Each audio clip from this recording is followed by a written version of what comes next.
How we doing? How we doing? How we doing, guys? Welcome to the Exec Talk Podcast. I am your host, Ovelez. Welcome to episode 115. Man, episode 115. Kind of funny, because this could have been a day where I would have very little to talk about. But thank Luka Doncic, Kyrie Irving, Jason Kidd, and I don't want to thank the Oilers because I would have liked to sweep them in the Stanley Cup playoffs. But, you know, we got whooped 8-1 in Edmonton in Game 4. So we're going to come back tomorrow to our home ice and hopefully, gentlemen sweep these boys and claim the first Stanley Cup title in the history of Florida Panthers hockey. And have a championship to celebrate here in Florida, because it's been since the 2013 NBA Finals that we have celebrated any type of glory here. Okay? Any. Period. That's a lot of seasons of that in multiple sports. Baseball, you're right at the top. You ain't escaping me, buddy. You see this season right now? This is what we're used to. That's why you sell $30 tickets and beg people with free food to come to the stadium. Embarrassing. The Heat. Listen, I love Heat culture, but culture can only take you so long, so far. And how far we took us? It took us to the finals twice, but we didn't win them. So that's sad. That's sad. With the same core, older last year, didn't do it. You know what that means? Not enough talent. Wow. What an answer, right? Well, we tried to get Damian Lillard, and Portland blackmailed us not to do it, basically. That's what they did. They extortioned us. And then they gave Drew Holiday to the Celtics. That was hilarious. And then we have our Miami Dolphins. And I'm not saying or incentivizing that we're not going to win one soon, because I believe we can. Wholeheartedly, I believe that we can win a Super Bowl here in Miami with who we have, with the coach, with Tua, with Tyreek, with Jalen Waddle. I believe. Devon Achane. But it hasn't happened. We went to the playoffs the last 2 years. Got bounced in one game and got bounced in another. We got one playoff win and got bounced. We're trying to go farther. But right now, our quarterback is the shortest of the contending quarterbacks, if we're being really honest. Doesn't have the strongest arm. Is not the most mobile. We do have probably the most explosive receiving duo in the league, especially when it comes to speed, with Tyreek and Jalen. In the backfield this year, we're going to have Devon Achane, I think, in a full-time role. Hopefully he doesn't get hurt. Our defense is going to be iffy, but with Jalen Ramsey and man, I forgot who just picked up that one championship with him. Matt. Hey, I'm sorry. I'm blanking here, but it's okay. It's okay. We got to win a championship for Florida. And the Panthers made the finals last year. They were too tired, too hurt, lost to Tampa Bay, to the Vegas Aces. But this year, baby, we were up 3-0.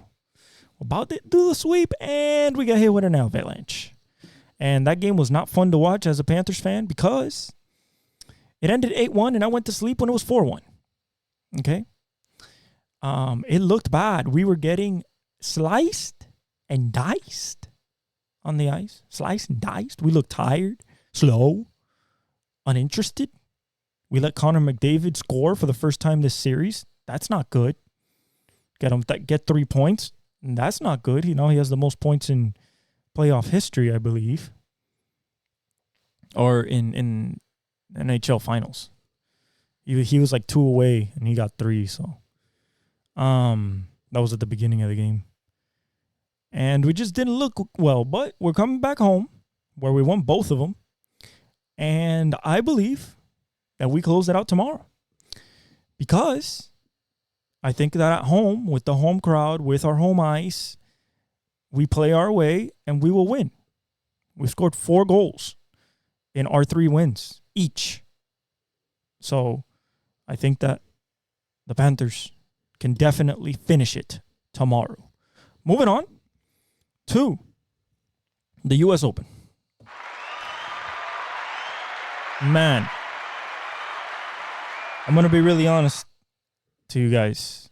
I have not seen a tournament that exciting to the bitter end, to the last hole, to the last putt of the tournament in a very long time. And, to see Bryson and Rory, the 2 titans of the sport, go back and forth, live golf versus the PGA, and the way that it started to the way that it went, and then the way that it ended, it was incredible. Everybody's going to remember the 55-yard iron shot by Bryson Dechambeau to put it to 3 feet to get the par to win the championship. What I want to talk about is this man's ability to hit the ball at 193 miles an hour, not know where it's going, try to aim, but not really, miss.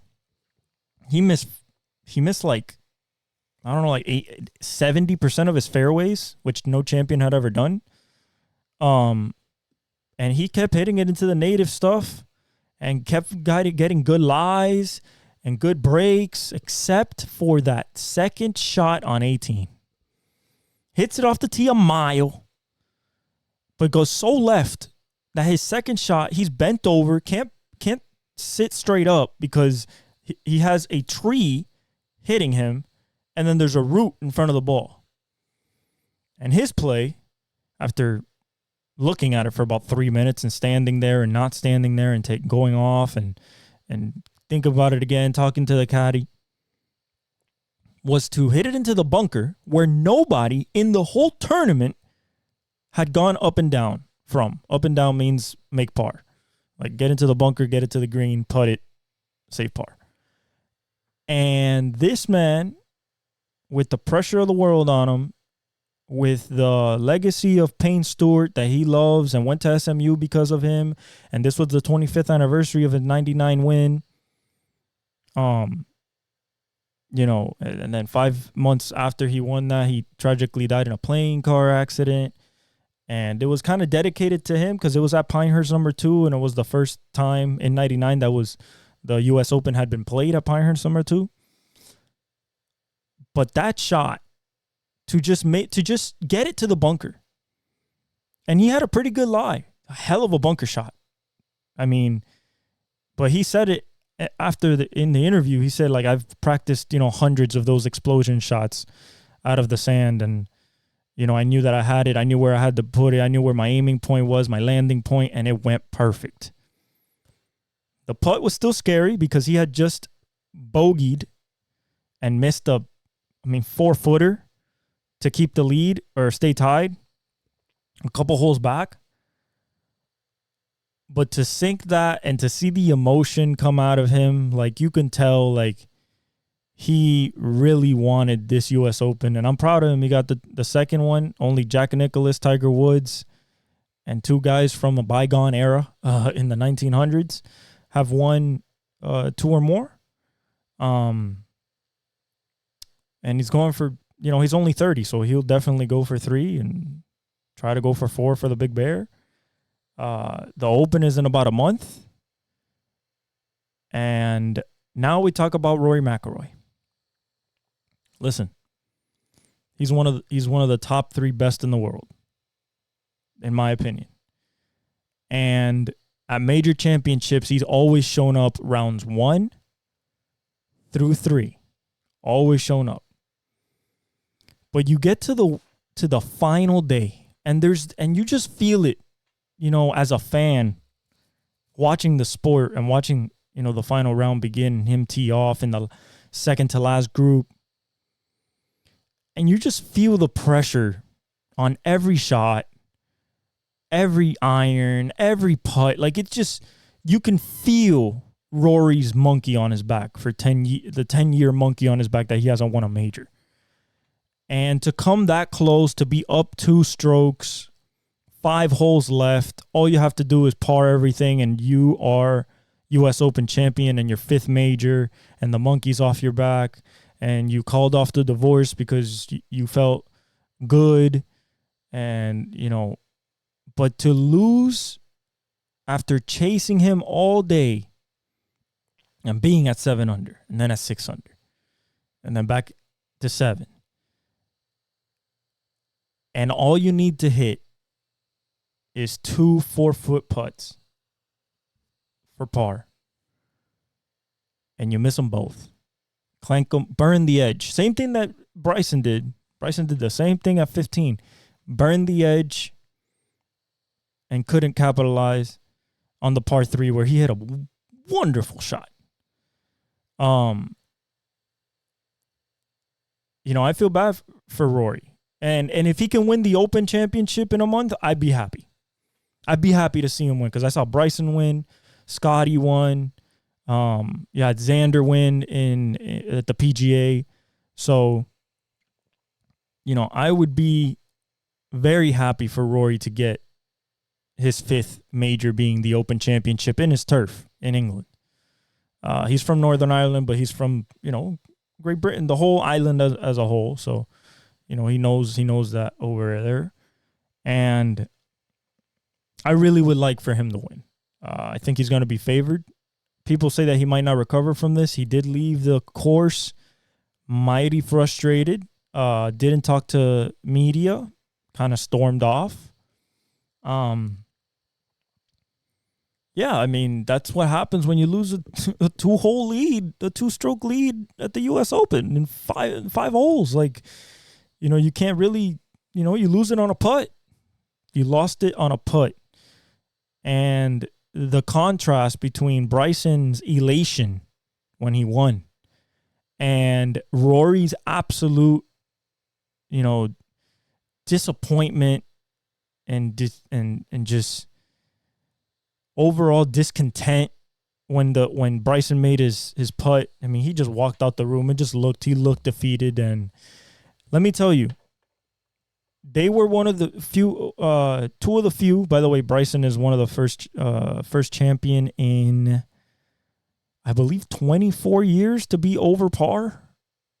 The first major champion in 24 years to be over par and win it, or U.S. Open champion, which is crazy. He went 1 over and then won the U.S. Open in a course where Thursday through Friday conditions, when it came to where to land, must be in the fairway. Don't land in the native area. You better hit your irons good. You better hit your drives good. Like, it was very, very tough. Scotty Scheffler finished, I think, at a +9.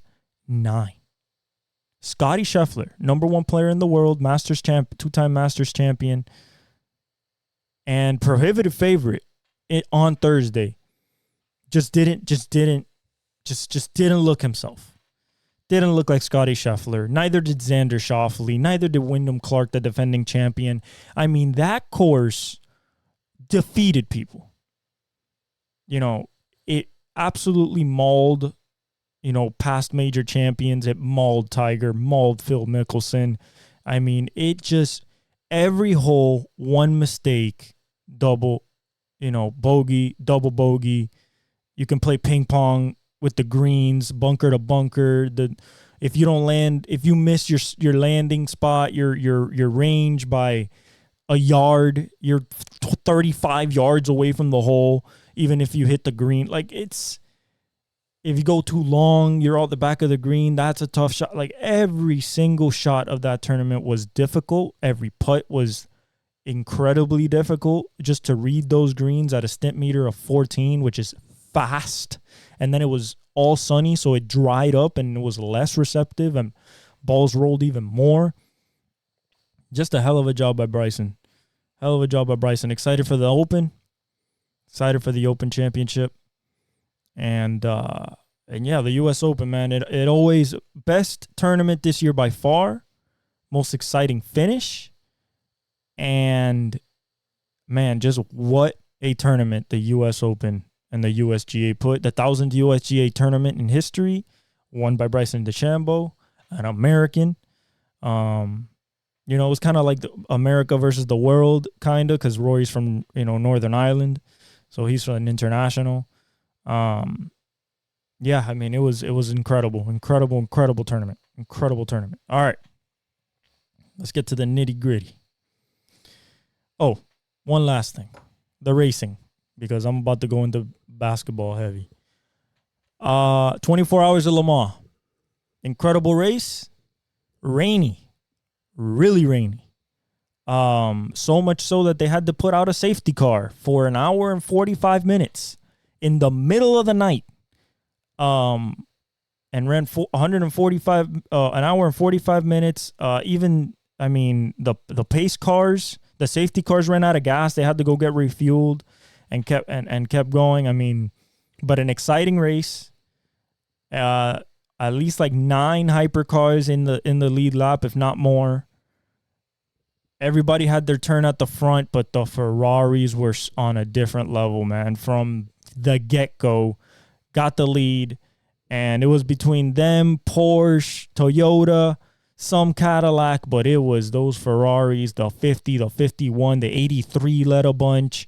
You know, but Ferrari wins it back-to-back, the Works team, Ferrari AF, F Corsa. And just a wonderful car, beautiful car. They go back to back after not winning for 50 years. They broke that curse last year when they came back to the sport, and now they go back to back. Anthony Molina, Nielsen, and Fuoco. Man, an Italian, a Dane, Denmark, with Nielsen, and a Spanish lad with Molina. Wonderful drive. The team was spotless. Toyota was trying to catch him at the end, but they had a miscue. The 50 went by, the 8, and it was over. Alex Palou had a good run. So did Scott Dixon. The car was not fast. That Cadillac needs something. It needs a supercharger. It needs a turbo, something. It can't just be a plain old V8 no more. These guys with the hybrid systems are getting crazy. They're hitting like 210, 220 on the mouse on straight. Like, you know, you got to compete on the straights. Like, you just have to. And with the Porsche and the Ferrari and the Lambo and Peugeot and Alpine, like, they were all passing the Cadillacs. So we looked bad. We looked slow. We were on the pole. We were second. We started second, and immediately we lost that second place to the Porsche, number 6 Penske. They had their fair troubles as well. They led, but they had their fair troubles as well. But very rainy, exciting race. I always love Le Mans. And one day, it's on the bucket list to go and see the Le Mans 24-hour. And in NASCAR, Ryan Blaney wins his first race of the season at the inaugural Iowa Corn 350. The first time the Cup Series, because the Xfinity and the Truck Series had raced there, but at Iowa Speedway. Really exciting race. I love the track. It was repaved, so there's more grip. Tires were going off left and right, as expected. It's a short track. It's a 7/8 of a mile, which is even, I think, it's smaller than Darlington, but it's banked and it's fast. It's a rhythmic track. They stay in 6th gear. They're literally in fifth, 6th gear between 3,000 and 9,000 RPMs. That's the whole race. Very rhythmic. A lot of passing. traffic, needed to be good on pit road. Kyle Larson was the fastest, was on the pole, was going to win, I believe, but he got a little bit too aggressive after going into the pits a little early, was in 7th or 8th with brand new tires. He tried to squeeze through, made it 3 wide, and Daniel Suarez kind of slipped, got loose, hit his left rear.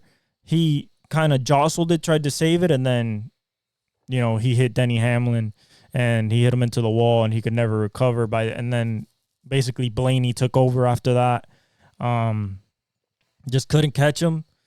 Built the lead. Took 2 tires in the last stop. Didn't take 4. Took 2 tires. And it worked out for them, man. They survived over 100 laps on those tires. He ran a beautiful race. He is the defending champion. He's in the playoffs now. I believe they go to Chicago or Nashville New Hampshire. They go next week. It's on NBC. If you guys are watching, it's not on Fox anymore. It's on NBC. The other half of the season is on NBC, including the championship. But shout out to Ryan Blaney. Shout out to that team. Penske again. I mean, they're just dominant. They're dominant whatever they do. They're not as dominant in NASCAR because of Hendrick and Gibbs, but the Hendrick cars was really strong. They just couldn't get there. Byron was chasing them the last 50 laps. Couldn't get there. Got as close as 6/10.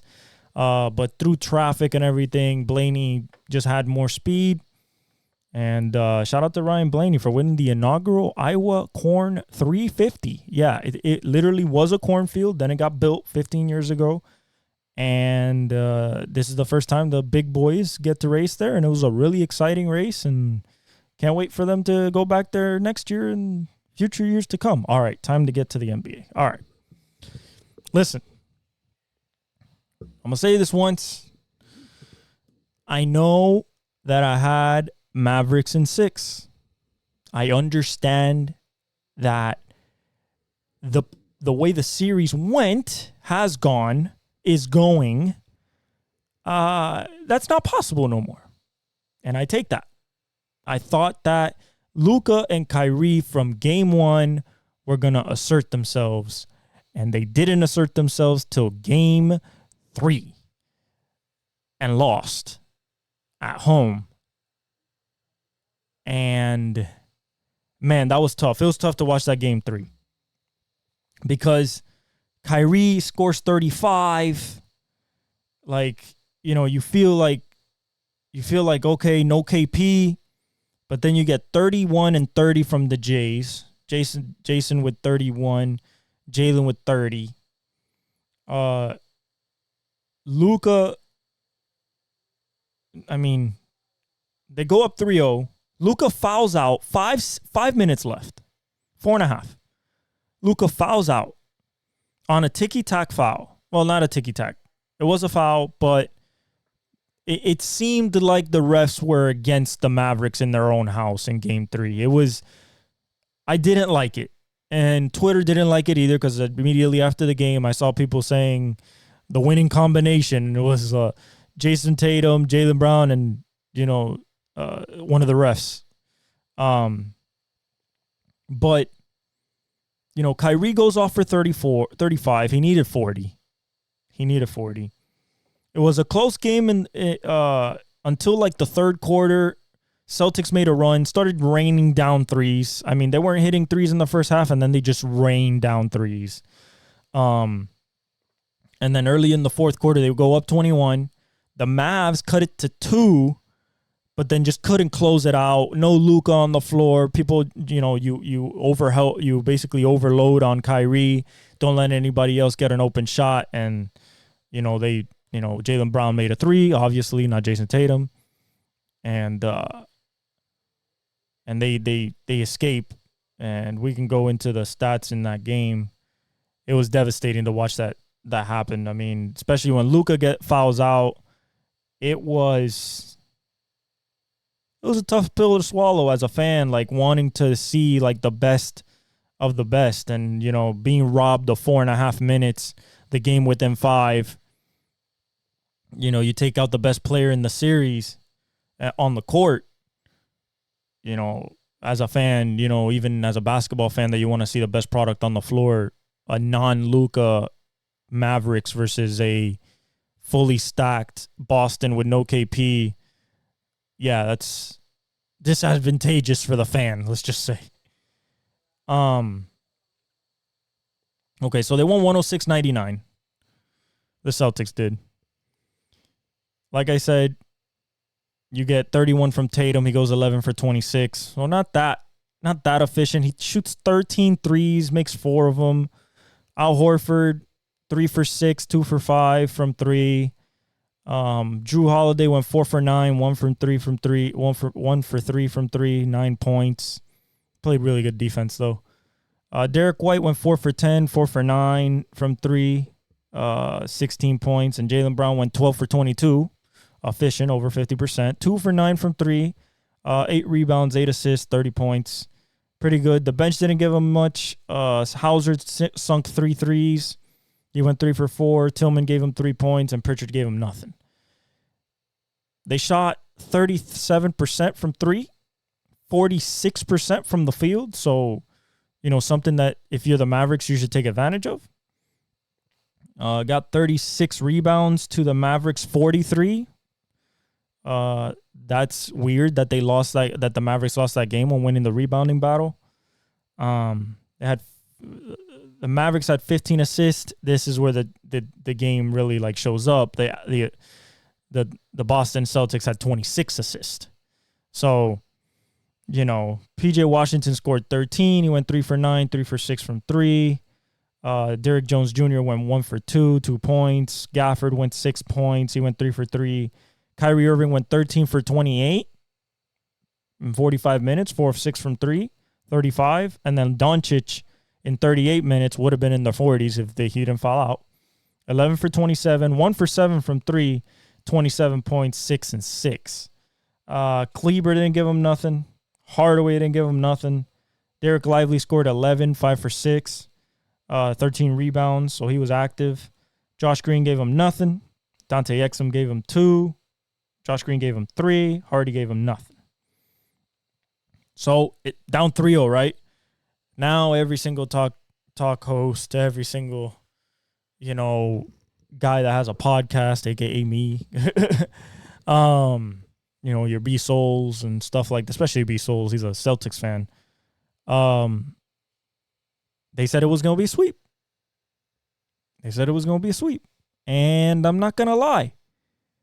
I felt like it could be until I heard that Kristaps Porzingis is available, but is not going to start, and it's only going to be in special circumstances. When I heard that, I knew the Mavericks could win.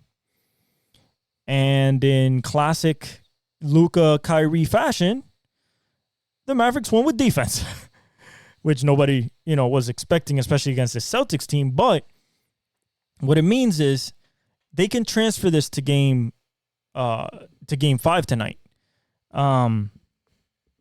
Tonight is probably the most important. I mean, not probably, is the most important game of the series for the Celtics, because you don't want to go back to Dallas after they just dominated you by 38, third largest margin of victory in NBA Finals history. Most by a team facing elimination in NBA Finals history. And you scored 84 points, which is the lowest point total of your entire season. And it was the Mavericks defense. Tatum, 4 for 10, 1 for 4 from 3, 15 points. Horford, 1 for 1, 3 points. Holiday, 10 points, 4 for 10, 2 for 4 from 3. Derek White, 2 for 8. 2 for 8 from 3, so they were all threes. 6 points. Jaylen Brown, 3 for 12, 1 for 5, 10 points. Tillman gave him 3. Hauser gave him 14. But all the bench numbers are kind of inflated because it was done after the third quarter. End of the third quarter, Joe Mazzulla is pulling his starters and putting in the bench team, and they played the whole fourth quarter. This game was over at halftime when it was 20, and then when they stretched it out to 48, which is the most lead, I believe, in a team facing NBA elimination NBA Finals ever. 48 points the Celtics were down. I think that this could be transferable to Game 5 in Boston, the defense part of it. Kyrie looking this good on offense, that's debatable because of what Boston has done to him psychologically. And Luka getting the calls he got, as long as he doesn't complain, I believe he'll get more calls. That's just me. That's what I saw. He wasn't complaining, and he was getting calls. So, Kristaps Porzingis is available tonight, and I believe they will play him. But if they lose him, this series gets turned upside down because he's the X factor. He's the one that they can't cover. So P.J. Washington in Game 4, he went 2 for 3 from 3, knocked down 2 threes, 6 points. Derrick Jones Jr. knocked out a 3. He went 1 for 2, 2 for 4, 5 points. Gafford went 1 for 2, 7 points. Kyrie Irving went 10 for 18, very efficient. 1 for 6 from 3, don't like that, but he scored 21. Remember, they played 31. Kyrie played 31 minutes. Luka played 33 minutes. P.J. Washington, 14. Derrick Jones Jr., 17. These guys are fresh. Daniel Gafford, 10 minutes. These guys are fresh. They got legs. They blowed them out, made the fourth quarter basically a non-negotiable, let the bench teams run it out. When the bench came in, Tim Hardaway went 5 for 7 from 3, hit his first 5.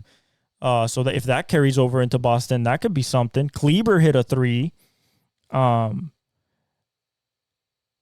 else hit a 3? Derek Lively hit his first 3 of the season. He also went 4 for 5, 12 rebounds, 11 points. Josh Green hit a 3. Dante Exum hit 2 out of 4 threes and went 4 for 7, 10 points. And Hardy hit a 3 and went 2 for 5 points. So if that carries over, now the Celtics shooting 36%, I doubt it, especially at home. 34% from 3, I could see it, but at home, off a loss, they're basically unbeatable. They still lost the rebounding battle, 52-31. If we see that this game, they're also losing the game. And they only had 18 assists. And the Mavericks had 21. So the assist was hard to come by in this game. They just got to muck it up, guys. That's what the Mavericks have to do. They have to muck up the game.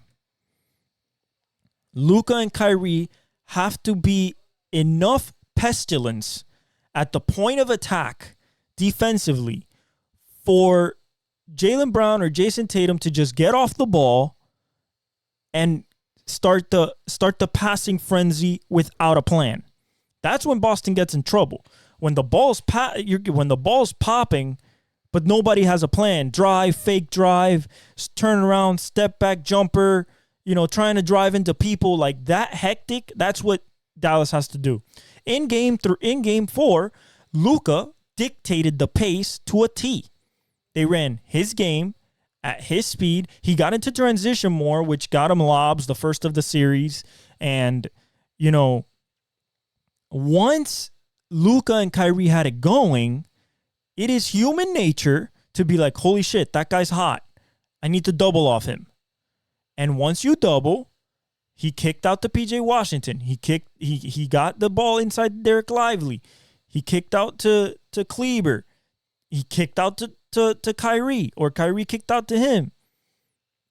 And by the way, they both went 1 for 15 from 3, and they still won by 38. So just so you get an idea of the defensive, masterclass that, Dallas played. I believe that they can win this game 5. Now, if the Celtics win, it'll be a gentleman's sweep. Luka will learn from this and definitely come back with a vengeance next year and the years to come to definitely get a title, and I think he will. He'll win the MVP next year. I believe that he'll go after that, like seriously. Maybe average 35, like Embiid was doing. Kyrie didn't show up. It's gonna be like, oh, Kyrie didn't show up in the first 2 games in Boston. Psychologically, they tuned him out. And basically, it's going to be a bad look on Kyrie unless he has a if Kyrie goes for 40 tonight and just has a classic Kyrie game, I'd be so happy. So happy. Especially if they win. I'd be so happy because, that kid, all he does is play basketball. And, all the stuff that, he's gone through and how happy he is now and balanced in his life. I would love it for him to just go off in Boston. Just go off. Steph Curry style in game 3. Just Steph Curry style. Just go off. In game 4, my bad, of the finals in 2022. 43. 8 threes. Just go off. Go to the paint. 18 of his 21 points were in the paint. He was getting to the paint. He was getting the layups. He was getting fouled. Stay in there. You and Luka. If you guys stay in the paint and dominate the paint, they are going to double you in the paint because you're going to kill them. Now, this has to follow also defense on the other side. If you're creating turnovers like you were in game 4, you can get out in transition and get easy buckets and get a lead and build on it just like you did in Dallas. I don't think Luka cares about Boston. He's not going to succumb to the pressure. I think he's just going to keep pouring it on if it's there. I think the faucet is open for him tonight. He averages more than anybody in NBA history, including MJ in elimination games, 35. I'm just looking for a big night from Luka, from Kyrie, and the others. Either PJ Washington, Tim Hardaway Jr., Josh Green, Derrick Jones Jr., Gafford, Lively, one of the Exum, one of the Kleber, one of those guys has to give me 10 to 15 tonight. And we win, and they win this game and take it back to Dallas for a game 6 where you're going to have the crowd on your side. Boston's going to be feeling it, and then you get to a game 7. Not saying that it's going to happen. I'm just saying that it's possible. It's a 3-1 series. People have come from 3-1. Okay? Now, I do know the context that the 3-1 is in after a 3-0 deficit. I understand. But people have come back to 3-1. It happened in 2016. But I believe, unfortunately, I think the Celtics go out with a bang tonight. And I'm not talking about Jason Tatum going for 40. I'm not talking about Jaylen Brown going for 40, although he might. I'm talking about just an all-around team effort, threes from everywhere, and just like a barrage. Now, this is taking into consideration that Dallas doesn't come defensively how they did in game 4. Because if they do, this will be a battle. And if it's a battle within 5 minutes, if Luka's not fouled out, within 5 minutes, if it's a war, 2 points, 3 points, 5 points, whichever way, I got the Mavericks.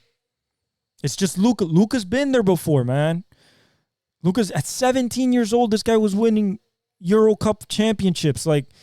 He's been there before. This doesn't affect him.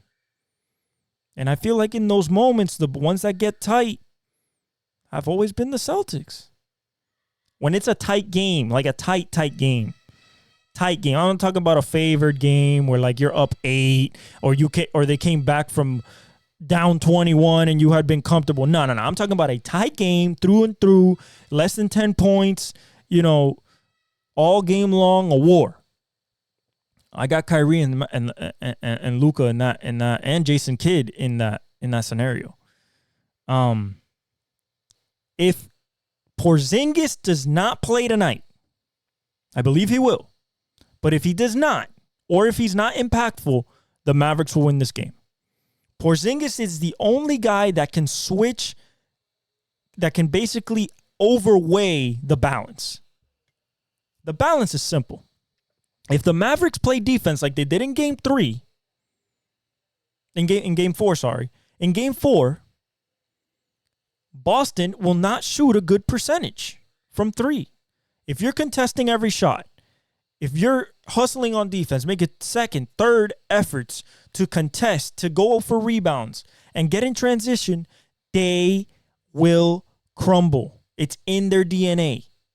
Not in Jaylen Brown, but Jason Tatum. Let's talk about Jason Tatum a bit. He's shooting the worst percentage in the history of the NBA playoffs from three. He's shooting 29% this playoff. 29. He takes like 8 or 9 of them. If I'm Joe Mazzulla, I just go straight up to him and say, bro, if you're not driving, I don't want you shooting. Especially from three. You could take your 17, 18-footer, but I don't want you shooting from three. You're messing up my math.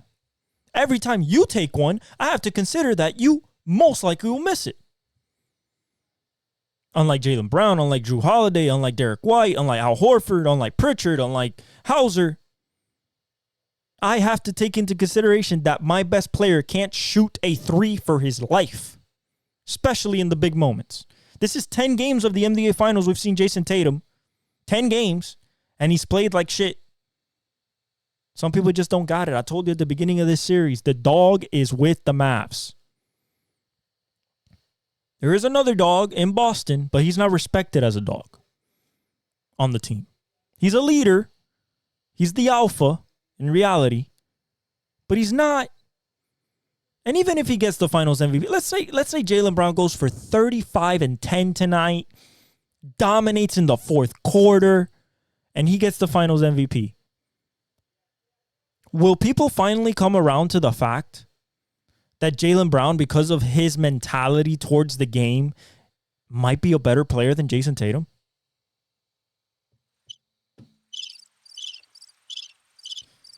Now, most people might say, nah, but the talent, the 6'9", the fade, the defensive prowess. I don't care if you are 6'9", 220, fastest guy on the court, got dribble moves like Kyrie, got a shot like Steph Curry, if you don't have that dog in you. I don't care, because when the moment gets to the moment, when that ball's in your hands, and I've seen you, top of the key, 35 seconds left, a minute left, 45 seconds left, 10 seconds left, top of the key, 3, doink, brick. That's what you've shown me. Meanwhile, Jaylen Brown has hit game-tying threes at the buzzer, has hit critical threes, gone to the rim, huge and ones, huge fouls. And if you want to tell me, oh, Jason Tatum just did a lot more defensively this series, check the stats. Luka is cooking this man. Cooking. He has an over 60% field goal percentage when Tatum's on him. He ain't doing nothing on defense. He's supposed to stop the best player, right? You want to be the best defender? You're not the best defender on your team. That's Jaylen Brown. If not, that's Jrue Holiday. If not, Derek White. All they have their different attributes. But the dog that wants the ball at the end and is not afraid of the outcome is Jaylen Brown. That's just plain and simple. That's what it is. And if Jaylen Brown, the NBA wants to give it to Tatum. The voters want to give it to Tatum. Why? Because they gave Jaylen Brown the Eastern Conference Finals trophy, the Larry Bird trophy, in order to set up Jason to get the big one. But if you don't play up the snuff, you ain't gonna get that trophy. And then your legacy will be tainted because your second star or your co-star is the one that carried you through the finals. And that's embarrassing for the legacy of Boston. I mean, you're going to be a champion, but there's going to be that question mark. Is he really the best, though? Is he? Because in that regard, these playoffs, I can mention at least 8 players that have considerably, played better than you. Considerably. Luka, Shea, Ant, Kyrie. You look at Jaylen Brown. You look at Jalen Brunson, Tyrese Halliburton, Joel Embiid, Tyrese Maxey. I mean, all of these dudes played better than you these playoffs. All of them. Jokic, obviously.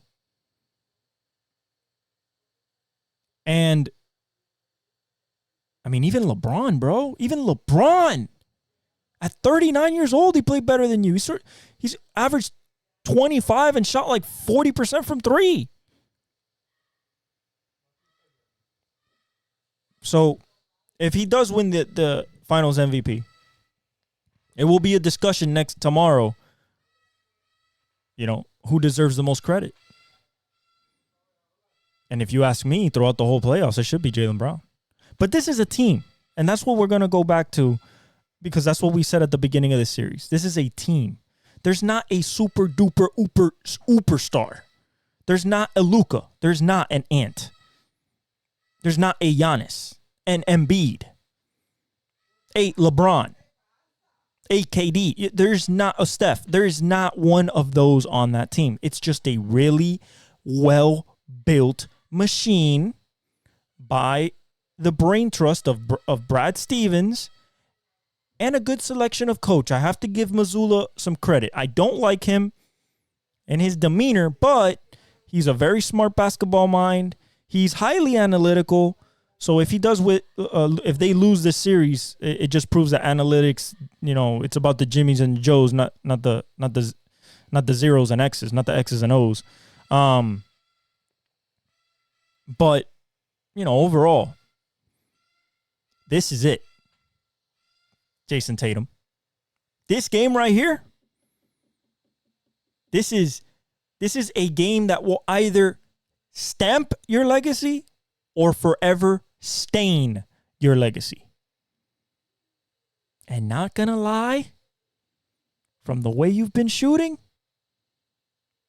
and how Luka and Kyrie are gonna come defensively, I think it might be a stain. Even if you win, remember, even if you win, it might be a stain on your legacy, because that trophy for the Finals MVP that's supposed to go to the best player on the best team that won the championship is not going to be you. And that's what happens. That's what I said at the beginning. I was like, watch Jaylen Brown in that Finals MVP. If they win, I just felt it. I saw it 4 years ago. He got walked down by Steph Curry in his own building. Up to 1 with the better team. Are you kidding me? You're going to let the best shooter of all time and an assassin come into your house and do that to you? He's 6'3". You know how big Luka is? 6'9". Okay? Passing like Magic Johnson. So controlling the game like LeBron, like a GP, like a Chris Paul.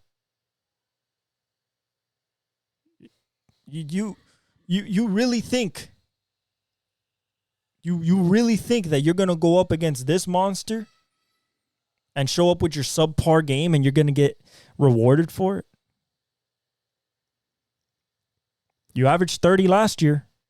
You averaged 27 this year. What are you averaging? Like 21 these playoffs? 22 on horrible shooting. I mean, I'm talking about horrible shooting splits.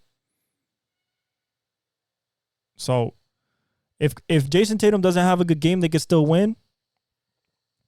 But if Kyrie and Luka come defensively minded how they did game 4, I can definitely see this going back to Dallas. In other news, just some sprinkles.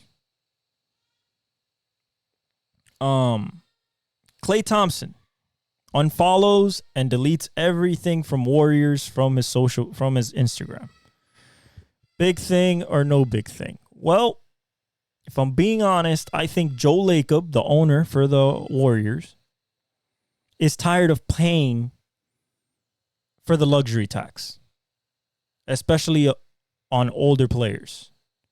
He spent, and the organization has spent, over $600 million over what they already paid the players, what they're paying the players. That is just the penalty tax that they have incurred for 4 out of the last 6 years. $600 million. Wow. So if Joe Lacob says, hey, man, I'm done, man. I'm done paying this luxury tax. I got to get younger. You know, Clay, I love you. You're going to be your jersey will be retired here. But, I just can't pay you. Now, it's not necessarily what it means, but, it's something. Draymond said that he laughed. I don't know if that was facetious or he was genuinely, amused. But Clay could help a lot of people. Stephen A. said the Knicks. Orlando has been around. Maybe send him to Wemby. Give him a shooter like that. You're talking about a Hall of Famer, first ballot, 4-time champion, knows what it takes, hard worker, no bullshit, just likes being on his boat and playing basketball. Has fought through everything, Achilles, ACL, anything you can think of. Has shown up in the big moments, has cachet. You bring that into a young Orlando Magic team. You bring that into a gritty Knicks team. You bring that into Joel Embiid, Tyrese Maxey type of team. You can make something. He's going to be getting open shots if you put him with an act you surround him with pieces. Not him, but him as a piece, being part of a much greater whole. Even if Dallas wins this championship, miraculously, I think Klay Thompson would be a guy that they might target. Put him in that. I mean, you could even bring him off the bench if you want for a lightning spark, but, move Kyrie to the 2, make him the 3. That makes small lineup, shooters everywhere, can't defend it. I'm just saying. Miami, I swear to God, if you have the chance to get Klay Thompson, you guys love older players, so this is right up your alley. If you have a chance to get one of the greatest, if not the second greatest shooter of all time, arguably, if you have a chance for this man to come in there and teach you guys how to shoot, it'd be nice, but probably not going to happen. Brandon Ayuk is blogging on TikTok his situation with his contract. And he posted a TikTok that he was talking to Jaden Daniels, the rookie QB for the Commanders. And he said that they don't want him. They said that he feels like they don't want him back. They tried to give him $26.5 million. Now, if I was Brandon, would I take that to stay with that team? Yes. But also, we have to think about what Brandon thinks. Brandon's a number 1 receiver. Brandon is an all-pro caliber receiver. And he just saw JJ get $35 million. Jamar Chase is about to get a big bag. Tyreek is at 30. So, what do you think he feels coming up on his big contract after his rookie year? He's going to want the bag. And I don't blame him for it. He is a number 1 receiver. He can change an offense. People want him in New England. No, I don't want him over there. I want him with a quarterback that will love him. Jaden Daniels will love him. Now, it's going to be him and Terry McLaurin, which is insane with Jahan Dotson. It's insane to think that that's what they would roll out with if he goes to the Commanders. But if I'm him and I want a ring, and I'm looking at the best place to go for a ring, for future rings, for being able to stay there, my career, San Francisco's probably the best you're going to do. Unless you want to go to the Kansas City, which I'm sure they'll take you for sure. you get Kelsey, Xavier Worthy, and Brandon Ayuk with Hollywood Brown. That's insane for Patrick Mahomes. But I don't think the San Francisco 49ers would like to even face that anymore. So I think that he will get signed again to the San Francisco 49ers. I think he's just too much of a valuable piece. But they did draft Pearsall out of Florida. So he might be, they're calling him the new Cooper Kupp because of his videos of his footwork. So if Brandon Ayuk is out there, man, that is an absolute nuclear weapon that somebody can add. Not New England. Please. Not New England. Aaron Rodgers is not showing up to camp again. Rumors are that he is on an ayahuasca trip in Costa Rica. I don't know. I would like to think not.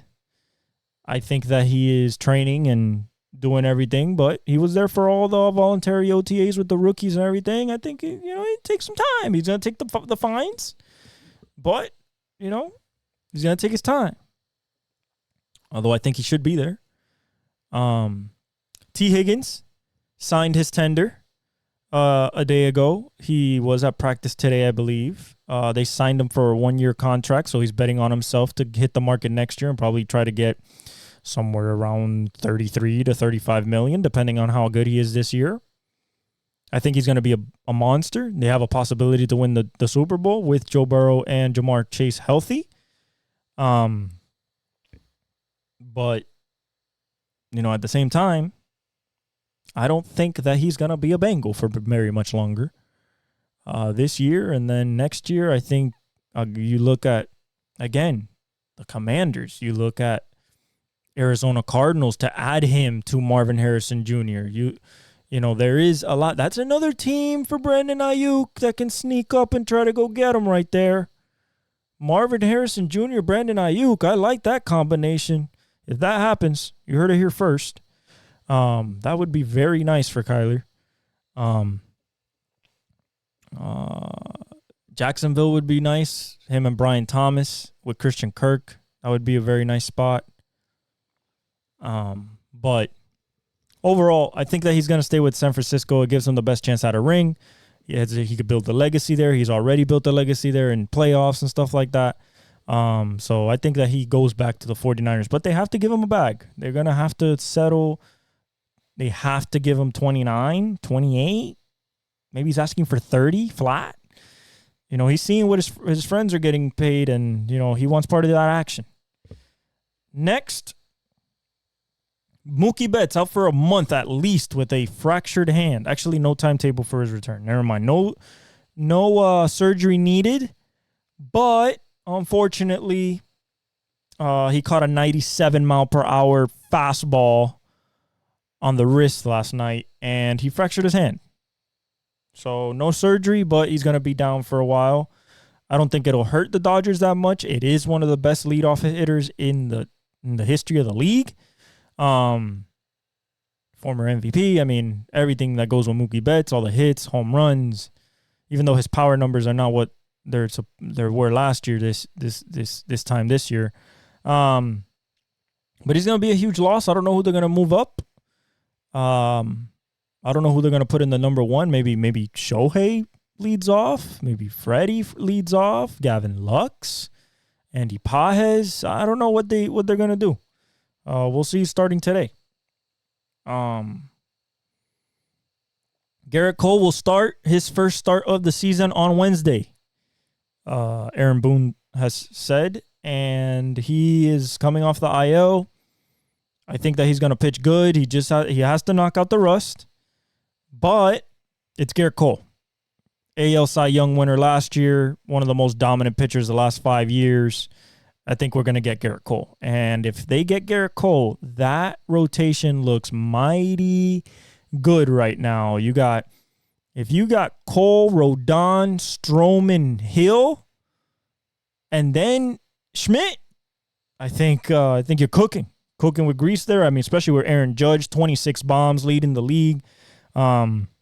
He's trying to break his record. He was off in May, and then June and July, he's going bonkers right now.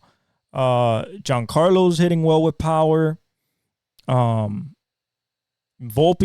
kind of in a rut now, but he was hitting really well.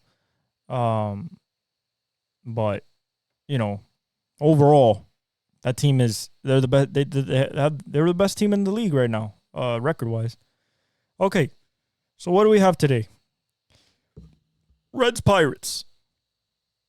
Delayed top of the first. Quinn Priester starting as the pitcher.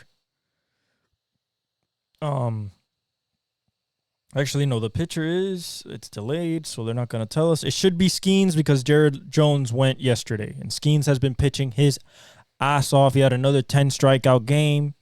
His last appearance, I mean, the kid is incredible. Jared Jones is incredible, although he got hit around a little bit yesterday. We got Red Sox Blue Jays after the Red Sox beat the Dodgers and the Yankees in series.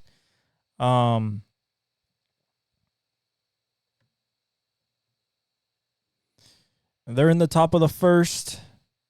Padres Phillies. They're in the top of the third. This is all 0-0. That's why there's no, Cardinals Marlins. We suck. We're probably going to lose that game, unfortunately. Tigers Braves pretty good. Mets Rangers. Rangers should get that. Giants Cubs. I'm leaning Cubs. No, I'm leaning Giants. Jordan Hicks is on the bump. He's been pitching absolutely stellar this year after being a closer last year. Dodgers Rockies should be an absolute massacre. Even though James Paxton, but Quanto's going to get hit. And then Brewers Angels. Carlo F. Rodriguez, I think, is the rookie, versus Jose Soriano. Angels might have a shot in this one because of the pitching. The standings as they stand right now. The AL East is done. Besides New York and Baltimore, they're 1.5 games apart. Yankees have the best record in the league, 50-24, first team to hit to 50 wins.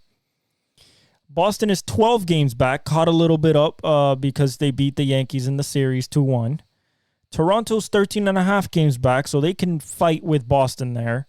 And Tampa Bay's 15 games back. So those three teams are literally fighting for the last spot in the wild card because Minnesota has it right now, and Boston is 3 games back of them. So that's tough.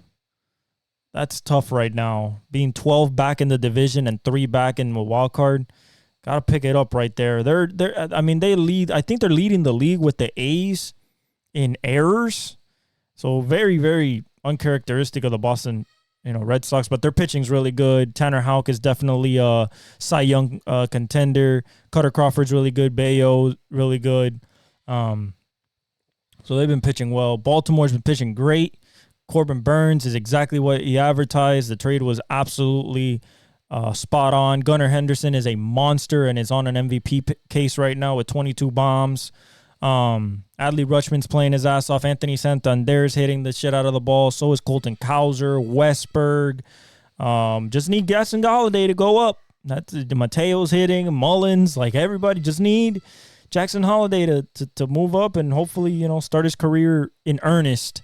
After that horrible 0-40-84 start at the beginning of the season. That was bad. Toronto, not much to say. They're good offensively sometimes, bad offensively sometimes. They get a good pitching outing. They get a bad pitching outing. It's tough. I mean, their pitching's really good. You got Gausman. You got Berrios. You got Yusuke. But the run support is just bad. Tampa Bay, they're trying to get stuff back together, but without that super ooper star, it's tough. And their pitching this year it got decimated before the season even started. McClanahan, Spriggs. I mean, you go down the list of their pitchers that are hurt. Cleveland is winning the Central by 5 games over the Royals, 5.5 over Minnesota. Detroit's 11 back. White Sox got Luis Robert back. he's hit bombs, and they're still 27 games back. I mean, they're not recovering, but for him to be out there is nice. I love watching him play and hit. He looks healthy, so hopefully he just has a monster season and gets traded out of there, because he's a duper ooper star. He could help Tampa Bay. He could help Toronto. Don't let the Yankees get him. He could help KC with Bobby Witt.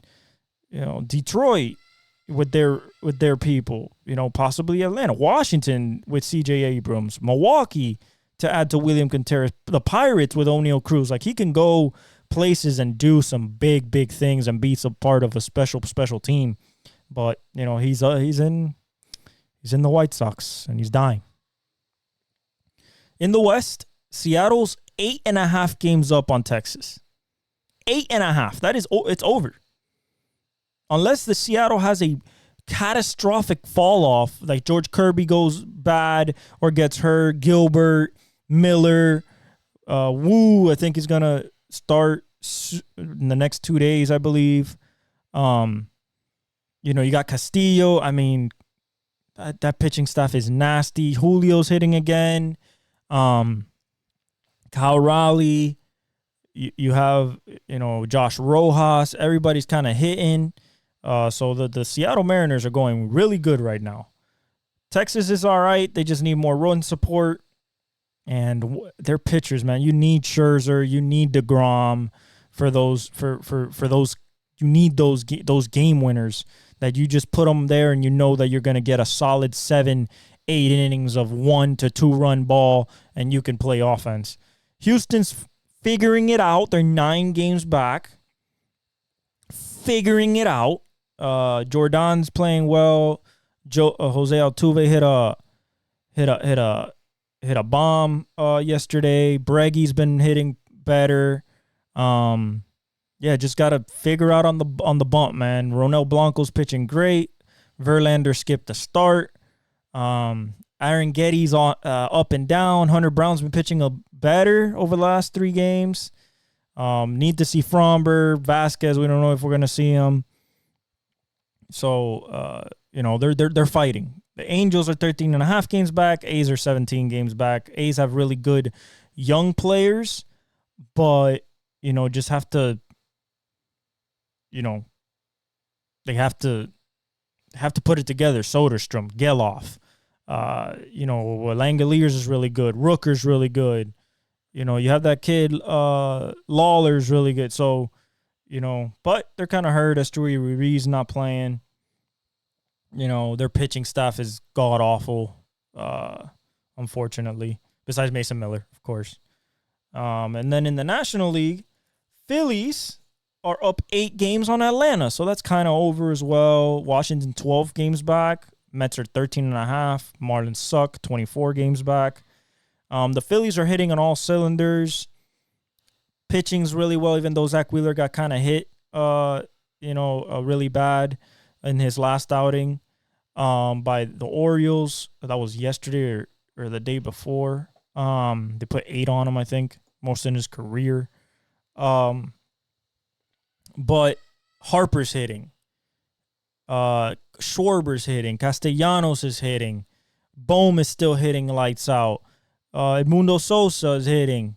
Like, everybody's doing their part for that team. And then the pitching, Ranger Suarez, Wheeler, Nola, Dominguez, like that it's solid. It's really, really solid. Atlanta, Noah Acuna, you can see that, they're sputtering. Matt Olson kind of woke up the bat a little bit. Austin Riley has woken up the bat a bit. Still need Ozzy Albies. Still need Orlando Arcia.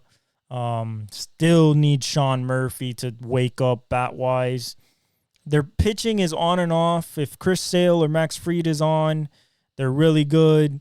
Schellenbach has been up and down in a few starts. The Strider missing. Ronaldo Lopez has pitched amazingly, but the Strider injury is really tough on them. In the Central, Milwaukee leads by 6.5 over St. Louis and 8 over Pittsburgh and 8 over Cincinnati and 8.5 over the Cubs. So if there is a full division that I feel can do something to possibly win that it's not the team that's in the front right now, it would be the NL Central. I like the Pirates as they go forward. There's, Reynolds is starting to hit. Brian Hayes, Connor Joe, O'Neal Cruz. They're starting to get her around. Triolo, batting wise, and then they're pitching Jarrett Jones, Skeens, Keller. They got a nice little rotation there. Cincinnati, Hunter Green has to just be consistent. Lodolo has to just be Lodolo. Andrew Abbott has to be a shutdown pitcher. And, Ellie has to hit.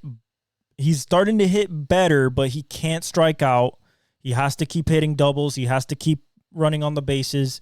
Remember, this team is without Matt McClain. Benson has to hit bombs. Steers playing really well. Fairchild, Fraley, everybody's playing really well, but, you would like more from this team, from how talented they are.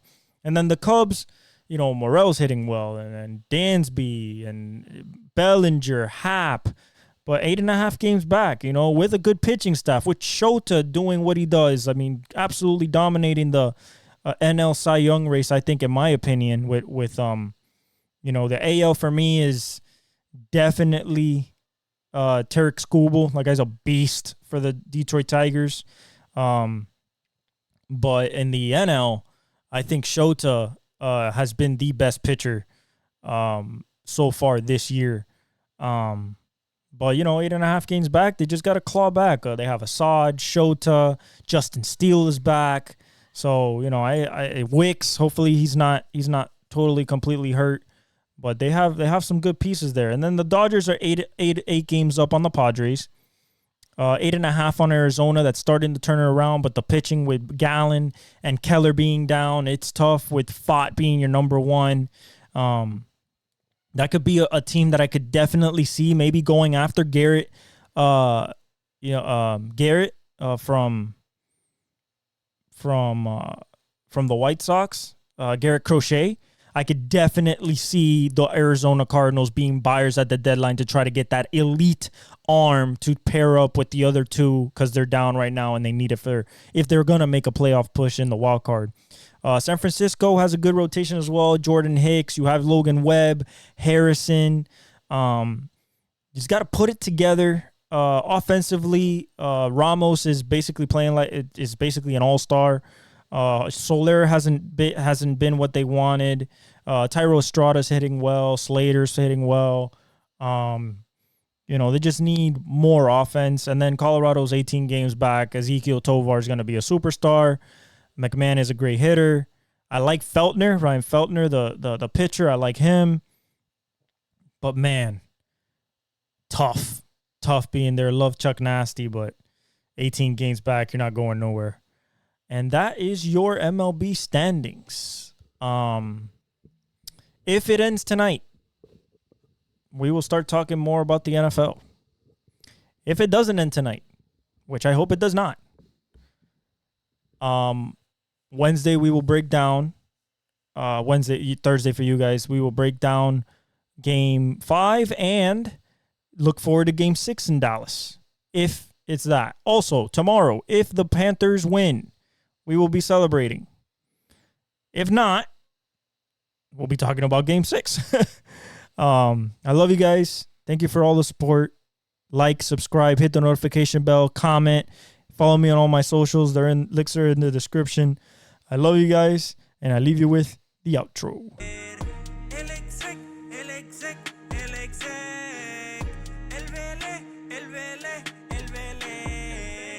El fenómeno que todo